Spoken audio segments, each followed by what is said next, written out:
Alright, we're going to do a pod review today on this plant right here. And this is called the Charapita. Now this is the regular Charapita, guys. This is the regular one. And I got a couple of pods that are ready. And I need to get this review done because I'm getting ready to dig these plants up and bring them into the front of my... I'm not necessarily going to bring them in, though I am going to keep them in my garage once the frost comes. And the frost is going to be coming probably in about 2 weeks to 3 weeks. It's going to take me about... I figure about a week or so to actually move all these plants, because I got 30 plants I got to dig up and bag and move and bring up to the front of my house and get them ready and water. It's a lot of work going to have to take place in the next couple of weeks, but I need to get these pod reviews done so I don't have to worry about doing pod reviews while I'm trying to move these plants. So we do got some Charapitas ready, and we'll pick one for you. Now that, guys, right there is what a Charapita looks like. This is a true version of a Charapita. It's not fully yellow yet because there's still a little green on it, but this is what a Charapita looks like. I'll try to give you a good view of that. As you can see, that is a standard size Charapita. This is about the size that they get.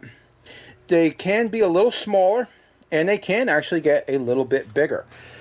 But in general, this is what you're going to see. A lot of times you'll get round ones, but oftentimes you will see them be elongated just like this at about the size you see right here. It's really hard for me to compare it to something. You can see it to my thumbnail. It's about almost the same size as my thumbnail. So you can get an idea on how big that is. All right. But now let me show you the dwarf Charapita and what they look like. As you can see, the dwarf Charapitas are very small. They're orange in color, and they're almost perfectly round, every single one of them. Some of them get slightly egg-shaped, but in general, let me pick one for you so you can see side by side in the right lighting. Okay, so here, as you can see, the one to your right, as you're looking at it, that is the dwarf Charapita right there. And the one to the left is the regular Charapita. So you can see a huge difference in the varieties of Charapitas that these are. Alright, so I just wanted to show you that quickly in the video because I've been discussing that topic, and I know a lot of people are going to be asking me, is that thing a real Charapita? Well, watch my videos about it and you'll see. This is definitely a Charapita. We know that for a fact because I got these seeds directly from somebody in South America. I don't remember if it was Peru, Bolivia, or Brazil. I'm not sure. I don't remember anymore. But I got these seeds a long time ago, and they were directly from that country.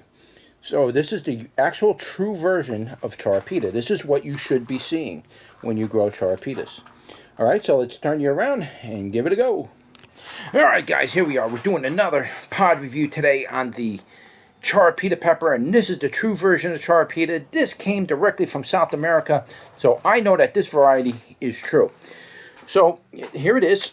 As you can see, it's nice size. They were all my peppers this year, all across the board, were unusually large this year.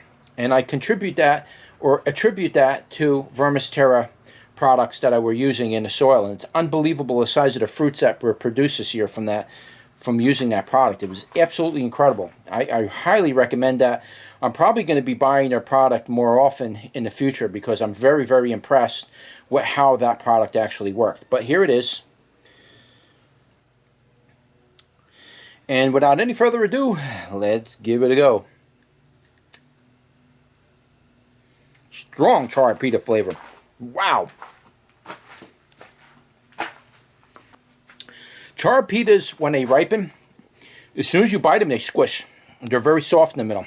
Has that Charapita flavor, which I really can't describe any other way. It doesn't really taste like anything else. It's a very delectable flavor. It's very sophisticated and elegant as far as flavor goes. Now the heat's coming in. It's starting to burn me all the way down the esophagus right now. But it's got a magnificent flavor. This one tends to be, as opposed to the dwarf Charapita, this one tends to be a little bit more well-rounded in flavor. The other one was more like concentrated in flavor and very direct and instant, that flavor from the dwarf variety. This one tends to be more well-rounded, has a smoother flavor, and there is a tanginess associated with this. Now, that one wasn't fully ripened, so that tanginess might tend to dissipate a little bit and become a little bit more sweeter, and the flavor of the Charapita will develop more and become more dominant. That one wasn't fully ripened, but it was ripe enough for me to at least tell you that the flavor of a Charapita is absolutely superior in pepper flavors. It is absolutely delicious.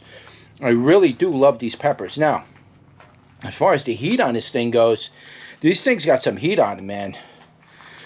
I'm almost starting to get a little bit of a gut cramp. Now, as far as the heat goes, the heat's like almost warm glowing, but yet in areas of my tongue tends to be like tingling and striking. The areas of my mouth that are being affected is mainly the tip of the tongue, because that's where I kind of bit it and chewed it up.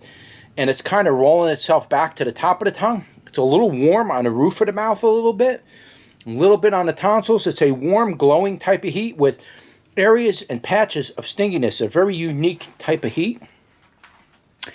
It is warm down the esophagus, and the stomach has gotten a little bit of a cramp, but I did not eat this morning, and a lot of times when I do that, I get gut cramps really bad. Stupid on me. So I'll go in and drink some cream in a little bit.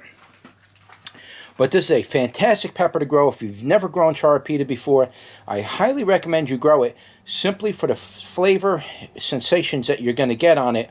And you may or may not like it. You might just like your bell peppers and you don't like anything else. And you grow it and you're like, oh, I don't like the taste of it. How could that be worth $25,000? There's a reason why it's worth $25,000 a kilo. Because it's got a sophisticated taste. And that taste is very superior, as far as I'm concerned, in peppers, you know, in cooking with peppers in your cooking, in dishes and stuff. It has that type of flavor that's what you want. But anyway, that is it. That's my pod review for the Charapita. I was selling seeds on my website. I ran out, but I am going to have fresh seed for 2019, 2020. And you can pick those up on my website, and plenty of seed will be in stock. They won't be in until November, December, because I have to process the seeds and get them ready. And so once that's ready, then my seeds will be there. All right, so look forward towards the end of the year. Maybe I'll offer some discounts at the end of the year on hrseeds.com and kind of inspire you to maybe pick something up like the Charapita. All right, so that's it. Don't forget to like, share, and subscribe, and I'll see you on the next one. Take care.